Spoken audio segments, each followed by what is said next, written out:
जो कुछ भी आज मणिपुर में हो रहा है, जिस तरह से लोगों को सरेआम मारा जा रहा है, कत्लेआम किया जा रहा है, मोदी एक फोन करे अभी खत्म हो जाएगा काम, इतनी देर का काम है, लेकिन जिससे सरकार ही करा रही है, राहुल की वजह से होगा। अब तो तूने अपने हाथ में चूड़ियां पहन रखी है, तुम सरकार क्या कर रही है? गृह मंत्री, प्रधानमंत्री हाथ में चूड़ियां पहन रखी हैं क्या? जिस दिन सत्ता से बाहर हो गए, मुंह से एक शब्द नहीं निकलेगा। गुस्सा तो बहुत दूर की बात है, शब्द नहीं निकलेगा। बीजेपी वालों के मुंह से, आरएसएस वालों के मुंह से एक शब्द नहीं निकलेगा। जो आज मणिपुर में हो रहा है, 2024 के चुनाव में अगर मोदी जीत के आ गया, मैं लिख के दे रहा हूं, यह पूरे देश में होगा जो मणिपुर में हो रहा है। कुछ भी हो जाए, बीजेपी सरकार को, नरेंद्र मोदी को 2024 के चुनाव में जीतने नहीं देना। जैसे मणिपुर को लेकर एक टिप्पणी की गई है सुप्रीम कोर्ट के जरिए, तो क्या डायरेक्शन नहीं देना चाहिए था कि नहीं, मैं आपसे पूरी तरह सहमत हूं। देखिए, टिप्पणी ठीक है, आप कर रहे हैं, सवाल आप पूछ रहे हैं, वो एक अलग बात है। टिप्पणी महत्वपूर्ण नहीं है। महत्वपूर्ण है कि आप आदेश क्या दे रहे हैं। महत्वपूर्ण है कि आपके आदेश का पालन हो रहा है या नहीं हो रहा। और अगर आपके आदेश का पालन नहीं हो रहा, तो कानून ने, संविधान ने आपको अधिकार दिया, उस अधिकारी के खिलाफ जो पालन नहीं कर रहा है, वो कोई नेता हो, प्राइम मिनिस्टर ही क्यों ना हो, आप टांग दीजिए उसको। यह काम आपका है, बाकी और कुछ नहीं। आपको रहम नहीं करना। न्याय से कोई रहम की भी वो उम्मीद नहीं की जाती। न्याय का मतलब है न्याय, और जो गुनहगार हैं, बेशक कितने बड़े पद पे हो, उसको अपनी किए की सजा मिलनी ही चाहिए। अगर वो कानून का पालन नहीं करता है, इंप्लीमेंट नहीं करता है उस डायरेक्शन को जो कोर्ट ने दी हुई है। 8 दिन से ये देखने में आ रहा, संसद नहीं चल रहा है। मांग की जा रही है विपक्ष के जरिए कि प्रधानमंत्री आकर बयान दें। प्रधानमंत्री पहुंचे हुए हैं इलेक्शंस में, आपने देखा राजस्थान में जिस तरह की लैंग्वेज का इस्तेमाल किया गया, उसके बाद आपने दिल्ली में उनकी स्पीच देखी, किस तरह से वो बोले इंडिया को लेकर। देखिए, किस प्रधानमंत्री की बात कर रहे हो, जो दुनिया भर का झूठा है, जो निहायत बेईमान और भ्रष्ट व्यक्ति है, जिसके दिमाग में राजनीति के अलावा दूसरी कोई बात ही नहीं है, और जहां जिस सवालों पर वो बुरी तरह से घिरा हुआ होता है, वहां उसके मुंह पर ताले लग जाते हैं, गूंगा बहरा बन जाता है वो प्रधानमंत्री। उसकी बात कर रहे हो आप कितनी भी कोशिश करते रहिए, नहीं करेगा। हां, विपक्ष ने एक बड़ी समझदारी से काम किया, जो अविश्वास प्रस्ताव लेकर आई है। उस अविश्वास प्रस्ताव पर तो जवाब देने आना ही पड़ेगा, और अगर उस पर भी जवाब नहीं देते तो क्योंकि हो कुछ भी सकता है। मोदी है, मोदी कुछ भी कर सकता है। ना आए जवाब देने, आप क्या कर लोगे? विपक्ष तो बहुत कुछ, लेकिन विपक्ष, एक बड़ी अच्छी बात है कि विपक्ष अपनी जिम्मेदारी बहुत अच्छी तरह से निभाने का प्रयास कर रहा है। और एक जो समझदारी का काम किया है कि 26 पार्टियां इकट्ठी हो गई, और नाम भी जो उन्होंने दिया, वाकई में इंडिया को बचाने की जरूरत है, इसलिए वो जो इंडिया नाम उन्होंने रखा है, बहुत बढ़िया। और इसी नाम से बड़ी घबराहट, बड़ी बेचैनी प्रधानमंत्री और बीजेपी के अंदर है। मुझे जहां तक लगता है, आएगा नहीं वो देश का प्रधानमंत्री, जवाब देने आएगा नहीं, क्योंकि बोलेगा तो क्या बोलेगा, क्या है इसका, उसके पास जवाब क्या? 90 दिन तक क्यों चुप है भाई? क्या है इसका जवाब? कोई जवाब नहीं है। हिंसा की जा रही तुम्हारी सरकार है, क्या है? तुमने उसके मुख्यमंत्री के खिलाफ क्या एक्शन लिया? कुछ नहीं। जवाब क्या है? राहुल गांधी को जिम्मेदार ठहराया गया है कि वो वहाँ गए, वहाँ पर हालात ख़राब किए। उसके साथ ही संडे को इंडिया के लीडर्स वहाँ जाने वाले हैं, एमपीज जाने वाले हैं दौरा करने के लिए। उसको लेकर भी बीजेपी आक्रामक है और कह रहा है कि इनके जाने के बाद और ज़्यादा माहौल ख़राब हो जाए। देखिए, ये तो सिर्फ अपने उसको बचाने के लिए, चलो वो नहीं जाते तुम जाओ। वो जा रहे हैं इसलिए क्योंकि तुम नहीं जा रहे, तुम नकारा और निकम्मे हो। तुम्हारी जो जिम्मेदारी है तुम उसे नहीं निभा रहे, और निभाओगे कैसे? क्योंकि तुम ही तो हिंसा करा रहे हो। मणिपुर में हिंसा कौन करा रहा? सरकार करा रही है, नरेंद्र मोदी सरकार करा रही है, बीजेपी सरकार करा रही है।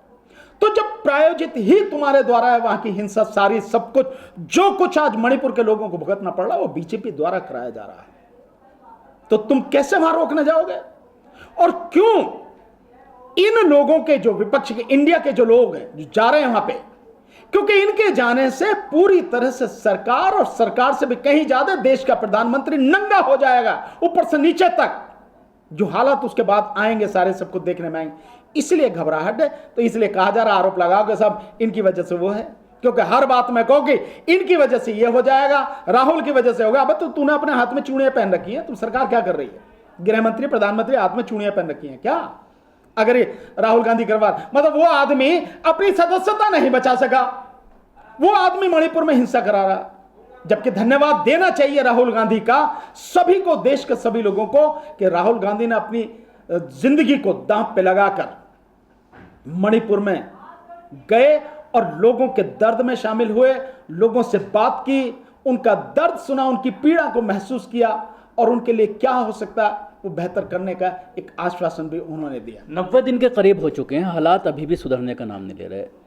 सीएम के ऊपर जिस तरह से लायबिलिटी तय करनी चाहिए थी केंद्र को, अमित शाह गए थे शुरू में, जाकर के क्लीन चिट दे दी, और अब भी जिस तरह का एक्शन होना चाहिए वो नहीं हो रहा है। होगा भी नहीं, जो सरकार ही करा रही तो होगा कैसे? हाँ, ये जरा सी देर का काम है, इतनी देर में मोदी एक फोन कर अभी खत्म हो जाएगा काम, इतनी देर का काम है। लेकिन जिससे सरकार ही करा रही है वो नहीं होगा। सरकार का मकसद क्या है हम नहीं जानते, लेकिन इतना तो जरूर है कि सरकार की इस कार्रवाई से देश तबाह हो रहा। और एक चीज और मैं कहना चाहूंगा आपके माध्यम से, देश के लोगों को समझने की जरूरत है।